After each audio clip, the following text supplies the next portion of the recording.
அவனியாபுரத்தில் ஜல்லிக்கட்டு போட்டிகள் விறுவிறுப்பாக நடைபெற்று வருகின்றன. இந்நிலையில் ஜல்லிக்கட்டில் களமிறங்கிய காளைகள் வெளியேறும் பகுதியில் மாடுகளை பிடிக்க அவற்றின் உரிமையாளர்கள் பெரும் போராட்டங்களை சந்தித்து வருகிறார்கள்.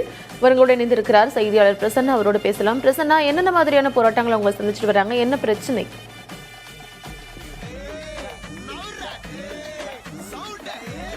கார்த்திகா, அதாவது அவனியாபுரம் ஜல்லிக்கட்டில் வாடிவாசலிருந்து சீறி பாயக்கூடிய காளைகள் அங்கிருந்து வெளிவரக்கூடிய இந்த கலெக்ஷன் பாயிண்ட்ல தான் இப்ப நான் நிக்கிறேன். நான் கிட்டத்தட்ட இப்போதைக்கு 6 சுற்றுகள் முடிந்திருக்கக்கூடிய சூழல 450க்கும் மேற்பட்ட காளைகள் அவிழ்த்துவிடப்பட்டிருக்கின்றன.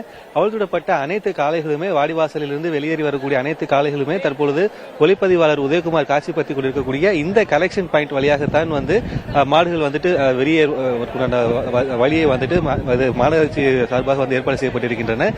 இந்த இடத்தில் மாடுபிடி உரிமையாளர்கள் மாடுகளை கண்ணி வைத்து பிடிப்பதற்கு கடும் சிரமமடைந்து வருகிறார்கள். அது மட்டுமல்லாது இந்த சுற்று வட்டாரத்தில் இருக்கக்கூடிய கிராம பகுதியில் இருக்கக்கூடிய அத்தனை பேருமே இந்த கலெக்ஷன் பாயிண்டில் தான் ஒன்று கூடியிருக்கிறார்கள். கிட்டத்தட்ட பல்லாயிரக்கணக்கான பேர் மரத்தின் மேலும் அதேபோல் கட்டிடத்தின் மேலும் இருக்கக்கூடிய அந்த சுற்றுச்சுவற்றின் மேலும் மொத்தமாக அமர்ந்து கொண்டு இந்த காளைகள் வெளியேறுவதை பார்த்துக் கொண்டிருக்கிறார்கள். ஒளிப்பதிவாளர் காட்சிப்படுத்தக்கூடிய இந்த வாடிவாசலிருந்து வெளியில வரக்கூடிய காளைகளோடு வரக்கூடிய வீரர்கள் காளைகளை அந்த இடத்திலே கயிறு கட்டி பிடித்து விட்டார்கள் என்ற எந்த பிரச்சனையும் கிடையாது. அமைதியாக காளையை கூட்டிக்கூடிய காட்சி நம்மால் பார்க்க முடிகிறது. இதுவே அங்க மாடுபிடி வீரர்களால் தாண்டி அந்த மாட்டின் உரிமையாளர்களால் மாட்டை பிடிக்க முடியவில்லை என்றால் இந்த பகுதிக்கு அந்த காளை சீறி பாய்ந்த பொழுது இந்த இடத்தில் 2வது இடத்தமாக ஒரு சின்ன ஒரு ஜல்லிக்கட்டு நடப்பது போல் காட்சிகள் இருக்கின்றன.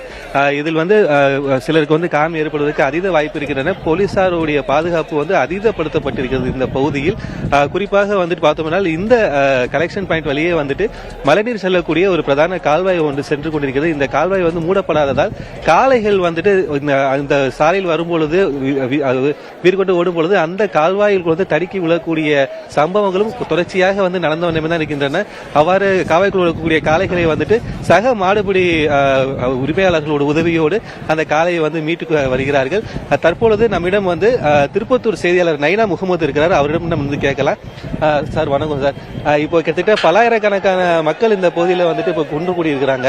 இந்த மக்களுக்குண்டான பாதுகாப்பு எந்த அளவுக்கு உறுதிப்படுத்துறாங்க போலீசார்?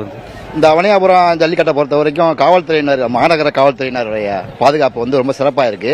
முன்ன எப்போதும் இல்லாத வகையில இந்த வருடம் பொதுமக்களுக்கும் பார்வையாளர் நலனுக்கும் ரொம்ப முக்கியத்துவம் கொடுத்து அங்கங்க சாலை தடுப்புகளை அமைச்சிருக்காங்க. மற்றபடி போன வருஷத்தை விட காயங்கள் இந்த ரொம்ப குறைவா இருக்கு. ரோந்து வசதி இருக்கு. ரோந்து போலீஸ்காரங்க காவல்துறை ரோந்து வர்றாங்க. ஆம்புலன்ஸ் வசதிகள் செஞ்சு கொடுத்திருக்காங்க. கால்நடை பராமரிப்புக்குன்னு தனியாகவே துறையில எப்பவும் விழிப்பாவே இருக்கிறாங்க. அதனால பாதுகாப்பு, பொதுமக்களோட பாதுகாப்பு உறுதி செய்யற மாநகர காவல்துறை ரொம்ப சிறப்பாக செயல்படுது. கார்த்திகா, செய்தியாளர் கூறியது போல்தான் கிட்டத்தட்ட காயம் என்பது மிகவும் குறைவாக தான் இருக்கின்றன. மேல் சிகிச்சைக்காக தற்போது ஒருவர் மட்டுமே தான் சிறிய காயத்தோடு அனுப்பி வைக்கப்பட்டிருக்கிறார்கள். மாவட்ட நிர்வாகமும் மாநகராட்சி நிர்வாகத்துடைய ஏற்பாடுகள் மிகுந்த சிறப்பாக இருக்கிறது. வாடிவாசலில் இருந்து அவிழ்க்கப்படும் காளைகள் கலெக்ஷன் பாயிண்டில் எடுத்துச் செல்லப்படுவதை அங்கு இருக்கக்கூடிய மக்கள் சுற்றி நின்று பார்த்திருக்கக்கூடிய காட்சிகளை நம்மால் பார்க்க முடிந்தது. விவரங்களை வழங்கியமைக்கு நன்றி பிரசன்னா. ஜல்லிக்கட்டு போட்டிகள் தொடர்ந்து நடைபெற்று வரக்கூடிய நிலையில் காலையிலிருந்து கிட்டத்தட்ட 6 சுற்றுகள் தற்பொழுது நடைபெற்று வருகிறது. 395 காளைகள் அவிழ்த்துவிடப்பட்ட நிலையில் தற்போது வரை 91 காளைகள் பிடிபட்டதாக அறிவிக்கப்பட்டிருக்கிறது. அவர்களுக்கான பரிசுகளும் உடனடியாக வழங்கப்படுகின்றன. தொடர்ந்து அந்த காட்சிகளை பார்த்து வருகிறோம்.